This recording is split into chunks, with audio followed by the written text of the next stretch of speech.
Mesdames et messieurs, le lauréat du prix de la combativité parrainé par Antargaz.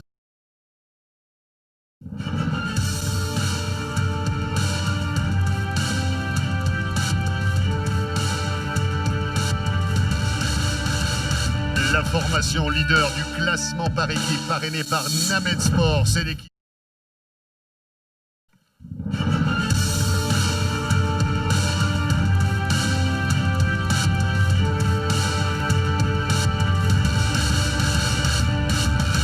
Mesdames et messieurs, le vainqueur de la 16e étape du Tour de France 2020, la Tour du...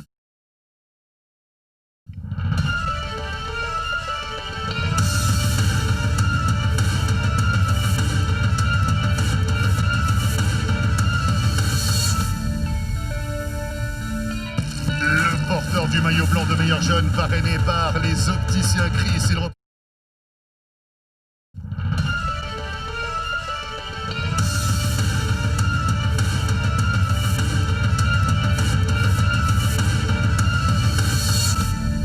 Le porteur du maillot à pois, le leader du classement de la montagne, parrainé par la marque Leclerc.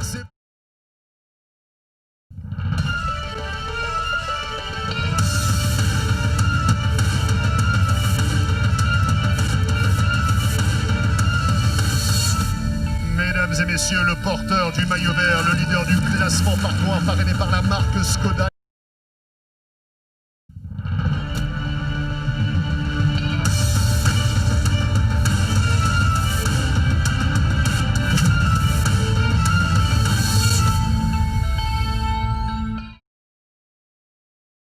D'étape cette année sur les routes du Tour de France, il totalise 3 victoires.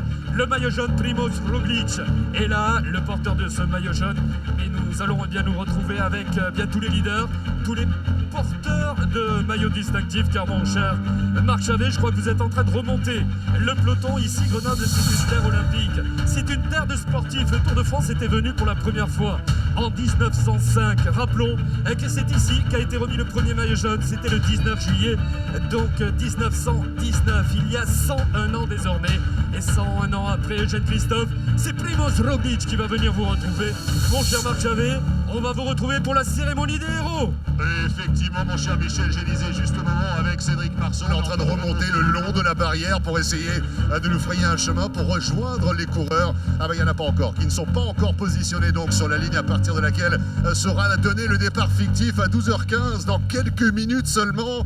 Et puis souvenez-vous, il y a quelques temps de cela, lorsque nous avions participé à la présentation du parcours du Tour de France 2020 au Palais des Congrès de la Porte-Maillot de Paris et que cette étape avait été présentée et révélée.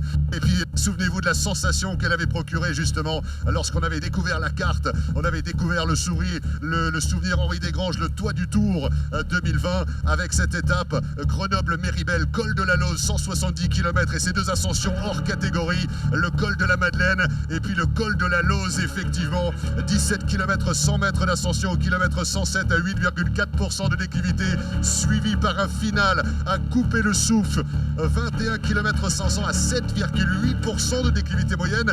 Mais au-delà de ça, ce sont les 5-6 derniers kilomètres qui sont extrêmement pentus et qui vont nous offrir tout simplement un spectacle à couper le souffle tout à l'heure, à ne manquer sous aucun prétexte. La ligne d'arrivée est d'ores et déjà dressée du côté de la route du col de la Loze, le Toit du Tour, au moment où les premiers porteurs de maillots distinctifs nous rejoignent sur la ligne avec notre traditionnel barrage de photographes et nos amis les élus, les personnalités qui sont avec nous ce matin pour assister donc et participer à ce départ historique de la localité de Grenoble, la ville qui nous accueille pour la 41e fois. Et c'est Sam Bennett, le porteur du maillot vert, leader du classement par points, parrainé par la marque Skoda, tout naturellement, qui est le premier sur la ligne, le champion d'Irlande sur route, qui a troqué son maillot de champion national pour un autre maillot distinctif, le maillot vert du Tour de France, cher à Peter Sagan. Sagan qui l'a remporté à 7 reprises. Y parviendra-t-il pour une 8e fois cette année? Grande question. Sam Bennett est pourtant très bien parti dans la course pour ce maillot vert, affaire à suivre. Aujourd'hui, nous partirons sur les routes de 2 départements, le département de l'Isère, le département de la Savoie. Et puis souvenez-vous, Grenoble, évidemment, il y a toute l'histoire. Le premier maillot jaune, on en parlait avec monsieur le maire Éric Piolle il y a quelques dizaines de minutes.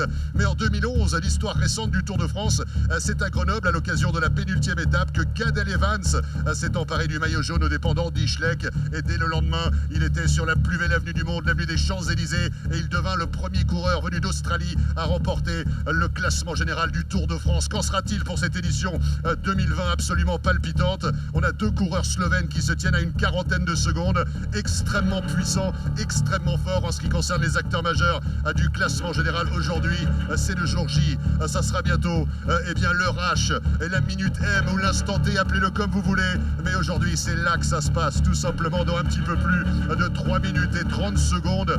Nous pourrons encourager l'élite mondiale du cyclisme sur leur premier coup de pédale à destination de Méribel, le col de la Loze. Méribel qui nous accueillera également demain matin à l'occasion du départ de la 18e étape. C'est vrai que Guillaume Martin déclarait dans la presse internationale, ça sert à rien d'y aller la semaine prochaine, ce qui veut dire que c'est maintenant ou jamais pour cette édition 2020 du Tour. Au moment où un autre porteur du maillot distinctif nous retrouve sur la ligne, c'est Benoît Cosnefroy qui vient de se débarrasser de son masque, effectivement dans une poubelle prévue à cet effet. Benoît Cosnefroy qui vit un véritable rêve avec le maillot à poids de meilleur grimpeur parrainé par Leclerc, solidement installé sur ses épaules avec 36 points. Il est à égalité avec Pierre Rolland. Il a un petit sourire en poids de bouche parce qu'il sait qu'aujourd'hui il va y avoir des points à aller chercher, et c'est une aventure qui dure depuis des jours et des jours pour Benoît Cosnefroy. Quelle belle saison et quel beau Tour de France pour Benoît Cosnefroy. On va voir un petit peu ce qui va se passer au niveau du classement de la montagne à l'occasion de cette 17e étape. Un départ dans 2 minutes et 30 secondes. Mesdames et messieurs, deux difficultés, un sprint intermédiaire et un autre porteur de maillot distinctif nous retrouve. Il s'agit du meilleur jeune actuellement parrainé par Chris. Il s'agit de Tadej Pogačar. Tadej Pogačar qui lui voudra troquer le blanc pour le jaune. Naturellement pourra-t-il détrôner son compatriote slovène Primož Roglič qui va nous retrouver incessamment sous peu. On salue la présence également de Lennart Kemna, le coureur allemand de la formation Bora Hansgrohe qui a remporté l'étape de Villard-de-Lans à l'occasion de la 16e étape du Tour de France 2020. Quelques semaines après avoir triomphé au sommet de l'Altiport de Megève sur les routes du Critérium du Dauphiné, il a été plus loin encore. Il a été jusqu'à une victoire d'étape sur la plus grande compétition de cyclisme au monde, le Tour de France. Il est rejoint donc désormais par Richard Carapaz, le vainqueur sortant du Giro d'Italia, qui avait enlevé le classement général du Tour d'Italie, c'était l'année dernière. Nous sommes à 1 minute et 30 secondes du départ fictif de cette 17e étape du Tour de France 2020. Moins de 90 secondes avant d'envoyer les meilleurs coureurs cyclistes de la planète Terre à l'assaut du col de la Loze, qui pourrait se transformer pour certains en col de la Loze. Mais ça, c'est une autre histoire. Des éléments de réponse par rapport au scénario qui va se dérouler tout à l'heure, d'ici quelques dizaines de minutes, quelques heures même. Primož Roglič est avec nous, le porteur du maillot jaune, leader du classement général parrainé par LCL est là. Après, évidemment, à faire ce qu'il faut. Nous sommes à 1 minute. 1 minute avant d'envoyer les coureurs du peloton international sur leur premier coup de pédale. On se prépare également du côté de nos amis les élus, les personnalités qui vont avoir l'honneur et le privilège d'abaisser le drapeau du top départ. Dans 45 secondes seulement, on va partir en direction de Méribel, mesdames et messieurs. Tous ensemble, cette ville de l'innovation, ville d'histoire, ville de Jeux Olympiques, ville qui est...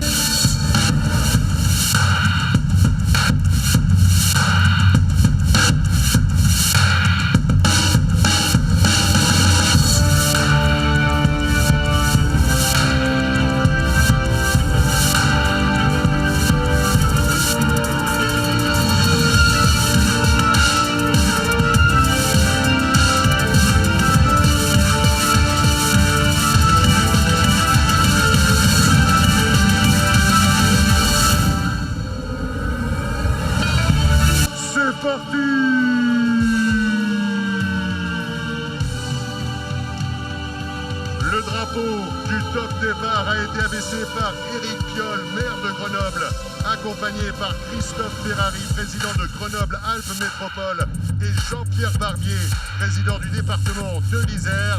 Et ainsi démarre donc cette...